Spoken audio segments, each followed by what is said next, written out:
सीधा चलते हैं जयपुर के बिरला ऑडिटोरियम की तरफ, जहां पे राजस्थान के गुजरात समाज की ओर से कार्यक्रम किए जा रहे हैं, जिसमें गुजरात के सीएम शिरकत कर रहे हैं और राजस्थान के सीएम वर्चुअली शिरकत कर रहे हैं।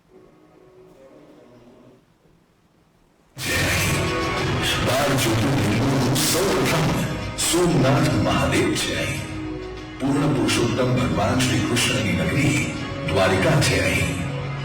शरीर भगवान श्री राम ने खबराया था ये बोलनी मिठास जय। कुमार आ ભૂમિનો કંઈક એવો છે કે આખા એશિયામાં વનરાજે પોતાનું ઘર બનાવ્યું છે અહીં। અને એટલે જ તો ગુજરાતી માણસ ભલે દુનિયામાં ક્યાંય પણ જઈને વસે, યાદ તો આવે જ ને ગુજરાત। અહીં પાટણના પટોળા છે, જામનગરની બાંધણી છે, અહીં કચ્છનું રોગાન છે, ને સુરતનું જરીકામ છે, અહીં સંખેડાની કાસ્ટકલા છે, ને ખંભાતના હકીક છે, અહીં માતાની પછેડી છે, ને જૂની ભરત કામથી મળી છે। કળાનો ભંડાર છે ગુજરાત। અને એટલે જ તો ગુજરાતી માણસ ભલે દુનિયામાં ક્યાંય પણ જઈને વસે, યાદ તો આવે જ ને ગુજરાત।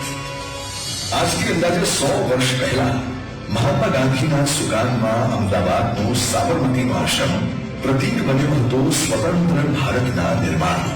આજે ભારતના યશસ્વી પ્રધાનમંત્રી નરેન્દ્રભાઈ મોદીના સુગાનમાં અમદાવાદનો સાબરમતી રિવરફ્રન્ટ પ્રતીક બન્યો છે વિકસિત ભારતના નિર્માણનો। દુનિયાનું સૌપ્રથમ વર્લ્ડ હેરિટેજ સિટી છે ગુજરાતમાં। દુનિયાનું સૌથી મોટું કેનાલ નેટવર્ક છે ગુજરાતમાં।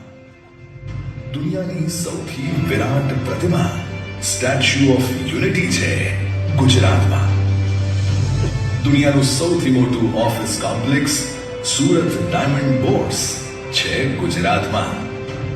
દુનિયાના દર 10 માંથી અંદાજે 8 હીરા પોલિશ થાય છે ગુજરાતમાં। દુનિયાનું સૌપ્રથમ સંપૂર્ણ સૌર ઉર્જાથી સંચાલિત સૂર્યગ્રામ મોઢેરા છે ગુજરાતમાં। દુનિયાનો સૌથી મોટો હાઇબ્રિડ રિન્યુએબલ એનર્જી પાર્ક બની રહ્યો છે ગુજરાતમાં। દુનિયાનું બેસ્ટ ટુરિઝમ વિલેજ ધોરડો છે ગુજરાતમાં। દેશનું સૌથી મોટું ટ્રાઇબલ મ્યુઝિયમ પણ બની રહ્યું છે ગુજરાતના દાહોદમાં। શૂન્યમાંથી સર્જન કરનારા ઉદ્યમીઓની ભૂમિ છે ગુજરાત। સંતો, શૂરાઓ અને દાતારોની ભૂમિ છે ગુજરાત। અને એટલે જ તો ગુજરાતી માણસ ભલે દુનિયામાં ક્યાંય પણ જઈને વસે, યાદ તો આવે જ ને ગુજરાત। આજે ભારતમાં સૌથી વધુ વિદેશી મૂડીરોકાણ મેળવતા રાજ્યોમાં આપણું ગુજરાત